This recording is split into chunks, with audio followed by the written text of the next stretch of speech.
So in this question, what do we have? We have y equals to x. You have y equals to sine x, and x is bounded between negative pi over 4 and pi over 2. Again, the very first task for us is to graph this. What's the visualization look like? So we're going to try our best. We're not using any software here. We're reminding ourselves how to graph these types of functions.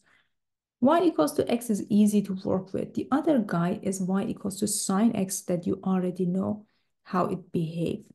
So here you have your x-axis, here you have your y-axis. So for sine x, you know that it is behaving like this. So here, and then it oscillates the same on the left-hand side, and the line y equals to x. Now let me use a different color for that. Behaving like this. Okay. But the thing is that the question doesn't tell us, hey, we need intersecting point. Okay, we know that we don't need intersecting point. So I can get rid of some of these unnecessary part of these two graphs and have a better visualization. So it says on the left-hand side, you have negative pi over 4, negative pi over 4, which is approximately, this is negative pi over 2. So this is going to be around here, right? Negative pi over 4. And then you have pi over 2, which you know it is here, pi over 2. Perfect. So what is the region that we're looking at? Between sine and this increasing line, between sine and this increasing line. We are calculating these areas, and then we are adding them together to have the total area. So we don't need the rest of it.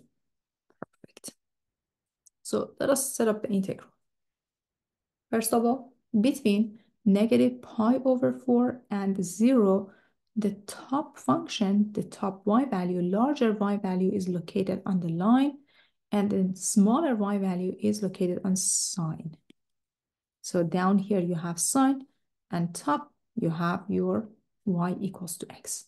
But between 0 and pi over 2, y equals to x is smaller than sine x.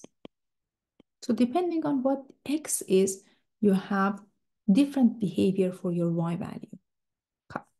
So the area is equal to the definite integral, negative pi over 4 to 0. And as you can see, the larger y value is x, minus the smaller y value is sine x, then dx, plus the second half, which is 0 to pi over 2. The larger y value is sine x, and the smaller y value is x. Then you take the integral with respect to x.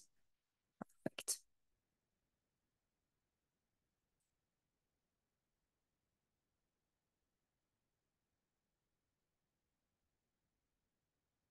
Let's move this up a little bit so I see what I'm writing here.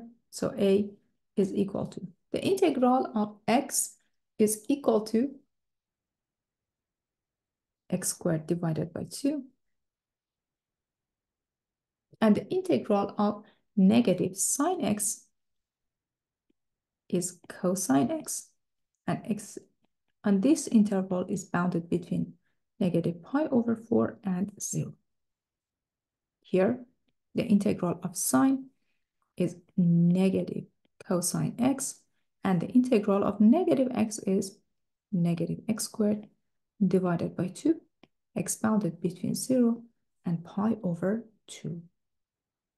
Perfect. So let us plug in 0. You get 0 plus cosine of 0, which is 1, minus, now if you plug in negative pi over 4, you get pi squared divided by 2 times 16 plus cosine of negative pi over 4, and then plus, here you have pi over 2. So just put this in bracket, another bracket, you get 0. And when you plug in pi over 2, you have a minus sign, pi over 2, pi squared divided by 4 times 2, minus, then you plug in 0, you get negative cosine of 0, and this guy is just going to be 0. Very good. So let us do the computation. This is equal to 1 minus pi squared divided by 32. Cosine of negative pi over 4 is square root of 2 divided by 2. And then here you have minus pi squared divided by 8. And negative cosine of 0, negative 1, you have another 1. So you get positive 1. So if you combine these together and take the common denominator, you have 2 plus square root of 2 divided by 2. And you can factor out negative pi squared divided by 8. And then you get 1/4 plus 1, or 5 over 4. Okay. Eventually, we're going to use a calculator to do the computation.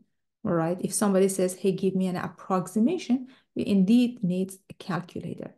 So you have 2 plus square root of 2 divided by 2 minus 5 pi squared divided by 32. Again, we need a calculator to do the approximation here.